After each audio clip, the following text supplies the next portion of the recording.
C'est une maladie méconnue sans journée mondiale pour rappeler son existence.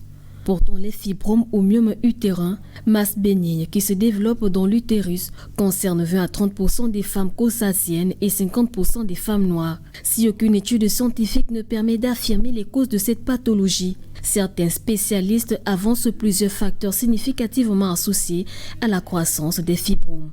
La prépondérance de cette tumeur bénigne non cancéreuse située sur la paroi de l'utérus de façon isolée ou en groupe chez les femmes noires reste peu explorée.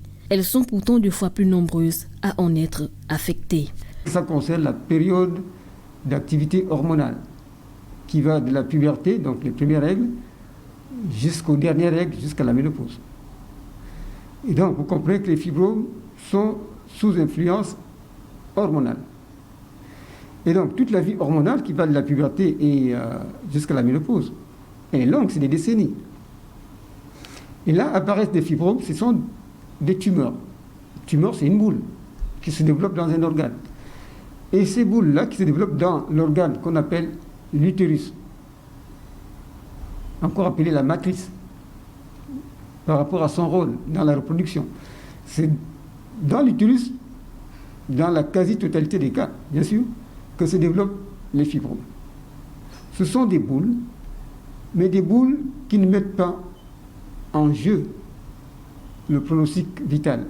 La présence du fibrome à la surface ou à l'intérieur du tissu musculaire de l'utérus peut parfois représenter un danger pour la femme qui en souffre. Tout dépend de sa localisation. On ne meurt pas directement des fibromes. On peut en mourir s'il provoque des hémorragies. Donc ce sont des lésions, des tumeurs bénignes. On pourrait dire qu'ils n'ont directement jamais tué personne. Mais seulement, c'est des tumeurs qui peuvent compromettre la reproduction, de par leur localisation, de par leur volume. Donc ça veut dire que si vous avez des boules comme ça, dans l'utérus, qui sont bien éloignées de la couche active de l'utérus, celle qui produit les règles et qui en même temps reçoit les œufs pour leur implantation, c'est un fibrome qui est loin de cette couche-là. Ce fibrome n'est pas de nature à compromettre la reproduction. Il n'est généralement pas nécessaire de traiter les fibromes asymptomatiques. Pour les autres, différentes options existent en fonction de la taille, la localisation, le nombre de fibromes, mais aussi en fonction de l'âge. Si vous avez quelques fibromes qui ne sont pas de nature à compromettre la maternité, c'est inutile de vouloir les enlever parce que j'apprends partout qu'il y a des médicaments qui font disparaître les fibromes, mais à ma connaissance, je ne connais aucun médicament qui, comme par coup de bâton magique, serait absorbé et va faire disparaître ces boules-là. Ça n'existe pas. On les laisse tranquilles tant qu'ils ne sont pas prêts à gêner. Et on les surveille. Il y a une seule, unique et vraie raison de se débarrasser des fibromes, c'est préparer les maternités.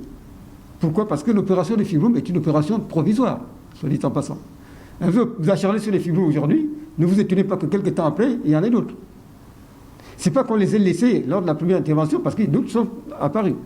Donc ce n'est pas la peine, il faut faire l'économie des interventions. Et si à l'échographie on observe qu'un fibrome n'est pas de nature à gêner la maternité, on le laisse tranquille.